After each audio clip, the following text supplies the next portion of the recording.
The last lesson by Alphonse Daudet. उस दिन school के लिए मुझे काफ़ी देर हो गई थी और मुझे डर था कि कहीं मेरे टीचर एम हैमेल मुझे डांटे ना, क्योंकि उन्होंने कहा था कि वो कल पार्टिसिपल से संबंधित कुछ प्रश्न पूछेंगे और मुझे उनके बारे में कुछ पता ही नहीं था। पहले तो मैंने सोचा कि मैं स्कूल से भाग जाऊं और बाहर जाकर अपना दिन बिताऊं, एंजॉय करूं। बाहर का मौसम भी शानदार था। जंगल के बाहरी किनारे पर पक्षी चहक रहे थे और आरा मिल के पीछे खुले मैदान में प्रशियन सैनिक परेड कर रहे थे। ये सब पार्टिसिपल के नियमों से कहीं ज़्यादा अट्रैक्टिव था, पर मुझ में भी इस अट्रैक्शन को कंट्रोल करने की क्षमता थी और मैं जल्दी जल्दी स्कूल की ओर चल पड़ा। जब मैं टाउन हॉल के पास से गुजरा तो देखा कि नोटिस बोर्ड के सामने काफ़ी भीड़ लगी हुई थी। पिछले 2 वर्षों से हमारे देश की सारी बुरी खबरें वहीं से आ रही थीं, जैसे युद्ध में हार, युवाओं की सेना में जबरदस्ती भर्ती या कोई दूसरा सरकारी हुक्म। और चलते चलते ही मैंने सोचा, आखिर अब क्या बात हो सकती है। फिर जब मैं तेजी से स्कूल की ओर जा ही रहा था, तभी वॉक्टर लोहार, जो वहां अपने चेले के साथ में बैठा खबर पढ़ रहा था, उसने मुझे आवाज दी। इतनी तेज क्यों भाग रहा है बे? तू वैसे भी टाइम से स्कूल पहुंच जाएगा। मैं समझ गया कि वो मेरा मजाक उड़ा रहा था और मैं हांफता हुआ एम हैमल के छोटे से बगीचे में पहुंच गया। अक्सर स्कूल शुरू होने के समय बड़ा शोर हुआ करता था, जिसे बाहर सड़क पर आसानी से सुना जा सकता था, जैसे डेस्कों का खुलना और बंद होना। बेहतर समझने के लिए अपने हाथों को कान पर रखकर ऊंची आवाज में पाठ दोहराना और टीचर के बड़े से डंडे का बार बार मेज पर पीटना। पर अब सब कुछ काफी शांत था। मुझे उम्मीद थी कि शोर के बीच किसी की नज़र में आए बिना मैं चुपचाप अपनी डेस्क पर पहुंच जाऊंगा। पर उस दिन वाकई चारों ओर ऐसी शांति थी, मानो जैसे संडे की सुबह हो। खिड़की से मैंने देखा कि मेरे सारे के सारे क्लासमेट्स पहले से ही अपनी सीट पर जाकर बैठ चुके थे और एम हैमल अपने लोहे के बड़े से डंडे को बगल में दबाए इधर उधर घूम रहे थे, मानो वे किसी का इंतजार कर रहे हों। अब मेरे पास अंदर जाने का कोई और दूसरा विकल्प नहीं था। मुझे दरवाज़ा खोलना पड़ा और सबके सामने से ही अंदर जाना पड़ा। आप सोच सकते हैं कि मैं कितना शर्मिंदा और कितना डरा हुआ रहा होऊंगा। पर हुआ कुछ नहीं। एम हैमल ने मुझे देखा और बड़े प्यार से कहा, बेटा फ्रांच, जल्दी से अपनी सीट पर बैठ जाओ, हम बस तुम्हारा ही इंतजार कर रहे थे। बेंच के ऊपर से कूदकर मैं अपनी डेस्क पर बैठ गया। मैं अपने डर पर तब तक कुछ काबू नहीं कर पाया जब तक कि मैंने ये नहीं देख लिया कि हमारे टीचर ने अपना सुंदर हरा कोट, अपनी झालरदार शर्ट और पूरी तरह कढ़ाई की हुई अपनी छोटी सी रेशमी कैप पहन रखी थी, जिसे वो सिर्फ इंस्पेक्शन और प्राइज के दिन के सिवाय कभी नहीं पहना करते थे। इसके अतिरिक्त पूरा का पूरा स्कूल आज बहुत ही अजीब और गंभीर लग रहा था। पर जिस बात ने मुझे सबसे ज़्यादा हैरान किया वो ये थी कि हमेशा खाली पड़ी रहने वाली क्लास की पिछली बेंचों पर आज गांव के अन्य लोग बैठे थे, जो हमारी तरह ही शांत थे, जैसे अपना तिकोना कैप पहने बूढ़े पूर्व मेयर, पूर्व पोस्टमास्टर और उनके अतिरिक्त गांव के कई अन्य लोग। हर व्यक्ति उदास लगता था और एक बूढ़ा व्यक्ति हौजर एक पुरानी प्राइमर लेकर आया था। उसके किनारे मुड़े हुए थे और उसने इसे अपने घुटनों पर खोल करके रखा हुआ था और उसका बड़ा सा चश्मा इन्हीं पेजों के बीच में भी पड़ा था। जब मैं इन सब के बारे में सोच ही रहा था, तभी एम हैमल अपनी कुर्सी पर बैठ गए और उसी गंभीर और शांत आवाज में जो उन्होंने मुझसे बात करते हुए अपनाई थी, कहा, मेरे बच्चों, ये मेरे द्वारा आपको पढ़ाया जाने वाला आखिरी पाठ है। बर्लिन से हुक्म आया है कि अल्सेस और लॉरेन के स्कूलों में केवल जर्मन भाषा ही पढ़ाई जाएगी। नए जर्मन भाषा के टीचर कल आ रहे हैं, तो इसलिए ये आपका फ्रेंच भाषा का आखिरी पाठ है। मैं चाहता हूं कि आप सब बहुत ध्यान से पढ़ें। ये शब्द मेरे लिए कितने चौंकाने वाले थे। ओह, तो उन अभागों ने टाउन हॉल में जो खबर लगाई थी वो यही थी। फ्रेंच का मेरा आखिरी लेसन। अरे, मुझे तो अभी ठीक से लिखना भी नहीं आया था। अब मैं आगे बिल्कुल नहीं पढ़ पाऊंगा। मेरी पढ़ाई यहीं पर बंद हो जाएगी। मुझे अपनी पढ़ाई यहीं रोकनी होगी। ओह, मुझे कितना दुख हो रहा था कि काश मैं अपनी पढ़ाई छोड़कर पक्षियों के अंडे खोजने या सार नदी पर सैर सपाटे के लिए न जाता। मेरी किताबें, जो अभी कुछ देर पहले ही मुझे बकवास सी लगती थीं, जिन्हें उठाकर चलना कितना बोझ सा लगता था, अब वे ही ग्रामर की किताबें और महापुरुषों का इतिहास मुझे ऐसे पुराने मित्र लग रहे थे जिन्हें छोड़ने का मेरा मन ही नहीं कर रहा था। और ये सोचकर कि वे अब जा रहे थे और मैं उन्हें अब कभी नहीं मिल पाऊंगा, मैं एम हैमल के डंडे और उनके गुस्से को पूरी तरह से भूल चुका था। बेचारे टीचर, तो आज उन्होंने संडे वाले स्पेशल कपड़े इसी आखिरी पाठ के सम्मान में पहने थे। और अब मैं समझ गया था कि गांव के बुजुर्ग व्यक्ति क्लास में पीछे क्यों बैठे थे। वो इसलिए कि उन्हें भी दुख हो रहा था कि उन्होंने स्कूल आकर पढ़ाई क्यों नहीं की। हमारे टीचर की 40 वर्षों से अधिक की सेवा के लिए धन्यवाद करने का ये उन बुजुर्ग लोगों का अपना एक तरीका था, और वे अपने उस देश के प्रति भी सम्मान प्रकट कर रहे थे जो अब उनका था ही नहीं। जब मैं यही सब सोच ही रहा था कि तभी अचानक मैंने सुना कि मेरा नाम पुकारा गया है। अब उत्तर सुनाने की बारी मेरी थी।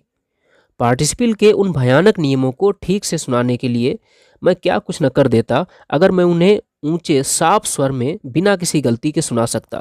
परंतु पहले ही शब्द पे मैं कंफ्यूज हो गया और धड़कते दिल से अपने डेस्क को पकड़े खड़ा रहा, क्योंकि नजरें ऊपर उठाकर देखने की हिम्मत मुझ में नहीं थी। मैंने सुना कि एम हैमल मुझसे कह रहे थे, बेटा फ्रांच, मैं तुमको डांटूंगा नहीं, तुम्हें बहुत बुरा लग रहा होगा, है ना? देखा क्या से क्या हो गया। हर दिन हम खुद से कहते हैं, अरे अभी तो मेरे पास बहुत समय है, मैं इसे कल याद कर लूंगा। और अब तुम देखो ना, हम कहां से कहां आ चुके हैं। अल्सेस के साथ यही तो बड़ी मुसीबत है, वो पढ़ने का काम हमेशा कल के लिए टाल देती है। अब वे जर्मन के लोग जब तुमसे मिलेंगे तो उन्हें तुम पर यह ताना मारने का पूरा हक होगा। वे कहेंगे, वाह क्या बात है कि तुम खुद को फ्रांसीसी कहते हो और फिर भी तुम्हें ना अपनी भाषा बोलनी आती है और न लिखनी। लेकिन बेटा फ्रांच, इस मामले में तुम इकलौते दोषी नहीं हो। बहुत सी बातों के लिए हम सब खुद में ही दोषी हैं। तुम्हारे माँ बाप भी तो तुम्हारी पढ़ाई के लिए कुछ खास इंटरेस्टेड नहीं थे। उन्होंने भी तुम्हें किसी खेत या फैक्ट्री में काम पर लगाना ज्यादा पसंद किया ताकि उन्हें कुछ और पैसा मिल सके। और मैं, दोस्त तो मेरा भी है ना। क्या मैंने कभी पढ़ाने के अलावा तुम्हें अपने फूलों में पानी देने के लिए नहीं भेजा? और हाँ, जब भी मेरा मछली पकड़ने जाने का मूड होता था तो क्या तब मैं तुम्हारी छुट्टी नहीं कर दिया करता था? फिर एक बात से दूसरी बात करते हुए एम हैमल फ्रेंच भाषा की बात करते रहे और बताने लगे कि ये दुनिया की सबसे सुंदर, सबसे स्पष्ट और सबसे लॉजिकल भाषा है और इसे बिना भुलाए हमें खुद ही इसकी विरासत की रक्षा करनी होगी। क्योंकि जब किसी समाज को गुलाम बना लिया जाता है ना, और जब तक उन समाज के लोगों की अपनी मातृभाषा पर पकड़ मजबूत होती है, तब तक ऐसा लगता है कि मानो उनके पास अपनी जेल की चाबी हो। फिर उन्होंने ग्रामर की यह किताब खोली और हमें हमारा पाठ पढ़कर सुनाया। मैं यह देखकर हैरान था कि मैं उसे कितनी अच्छी तरह से समझ रहा था। जो भी वह बोल रहे थे कितना आसान लग रहा था, कितना आसान लग रहा था। मैं यह भी सोचता हूं कि मैंने कभी इतने ध्यान से शायद सुना ही नहीं था, और यह भी कि शायद इतने धैर्य से उन्होंने कभी समझाया ही नहीं। ये सब कुछ ऐसे लग रहा था जैसे वो बेचारे टीचर जाने से पहले अपना सारा ज्ञान हमें एक झटके में दे देना चाहते थे। ग्रामर के बाद हमने लिखना सीखा। उस दिन एम हैमल हमारे लिए नई कॉपियां लेकर के आए थे जिन पर सुंदर लिखावट से लिखा गया था, फ्रांस अल्सेस, फ्रांस अल्सेस। ये शब्द क्लासरूम के चारों ओर हमारी डेस्कों पर लगी डंडियों पर लगे छोटे छोटे झंडों जैसे लग रहे थे। ये देखकर आप समझ सकते हैं कि सभी कैसे अपने काम में लगे हुए थे और कैसा शांत माहौल छाया हुआ था। कागज के ऊपर पेन चलने की आवाज के अलावा पूरा क्लासरूम एकदम शांत था। एक बार कुछ भंवरे उड़कर क्लास के अंदर जरूर आ गए, पर किसी ने उनकी तरफ तनिक भी ध्यान नहीं दिया, यहां तक कि छोटे बच्चों ने भी नहीं, जो अपनी कॉपी पर मछली पकड़ने के हुक बना रहे थे, मानो जैसे ये भी फ्रेंच ही हो। छत के ऊपर कबूतर बड़ी धीमी आवाज में गुटर गूं कर रहे थे और तभी मैंने मन में सोचा, क्या ये जर्मन इन कबूतरों से भी जबरदस्ती जर्मन भाषा बुलवा लेंगे? जब भी मैंने अपनी कॉपी से सिर उठाकर देखा, तब तब मैंने पाया कि एम हैमल अपनी कुर्सी पर शांत बैठे हुए कभी एक तो कभी दूसरी चीज को टकटकी लगाकर देख रहे हैं, मानो वे अपने दिमाग में बसा लेना चाहते थे कि छोटे से क्लासरूम में हर वस्तु कैसी लग रही थी। जरा सोचो, 40 वर्ष तक वे इसी स्थान पर रहे, बिल्कुल इसी तरह। खिड़की के बाहर उनका बगीचा और उनकी क्लास के सामने कुछ नहीं बदला था, केवल डेस्क और बेंचें घिसकर चिकनी हो गई थी। बगीचे में लगे अखरोट के पेड़ थोड़े और ऊंचे हो गए थे और हॉपवाइन की बेल, जिसे उन्होंने स्वयं लगाया था, खिड़कियों से लिपटकर छत पर पहुंच चुकी थी। बेचारे छत पर अपनी बहन के चलने की आवाज सुन रहे थे, जो ऊपर बक्सा पैक कर रही थी, क्योंकि उन्हें अगले ही दिन देश छोड़कर जाना था। इन सबको छोड़कर जाते हुए उनका दिल कितना टूट रहा होगा। पर फिर भी उनमें इतनी हिम्मत थी कि उन्होंने हर पाठ को अंत तक सुना।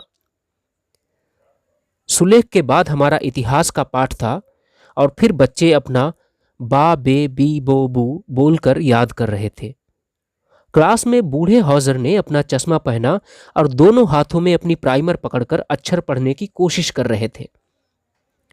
आप समझ सकते थे कि वे भी रो रहे थे।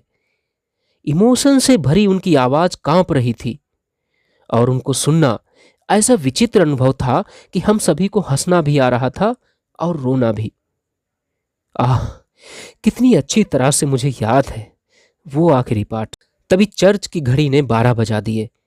इसके बाद एंजेलस एक प्रेयर। ठीक उसी पल परेड से लौटते हुए प्रसीन लोगों के बजते हुए ढोल नगाड़े हमारी खिड़कियों से सुनाई देने लगे। एम हैमल, जिनका चेहरा उतरा हुआ था और वे अपनी कुर्सी से उठ खड़े हुए, मैंने उनको इतना स्वाभिमान व देशभक्ति से भरे हुए पहले कभी नहीं देखा था। उन्होंने कहा, मेरे मित्रों, मैं पर गम और निराशा की वजह से उनके गले से आवाज नहीं निकल रही थी। वे आगे एक भी शब्द नहीं बोल पाए। फिर वह ब्लैक बोर्ड की तरफ मुड़े, एक चाक उठाई और अपनी सारी ताकत लगाकर जितने बड़े अक्षरों में वो लिख सकते थे, उन्होंने लिखा, फ्रांस जिंदाबाद। फिर वे रुके। उन्होंने अपना सिर दीवार पर झुकाते हुए बिना कोई शब्द बोले उन्होंने हमें अपने हाथों से इशारा किया। स्कूल ओवर हो चुका है, आप सब जा सकते हैं। Thank you.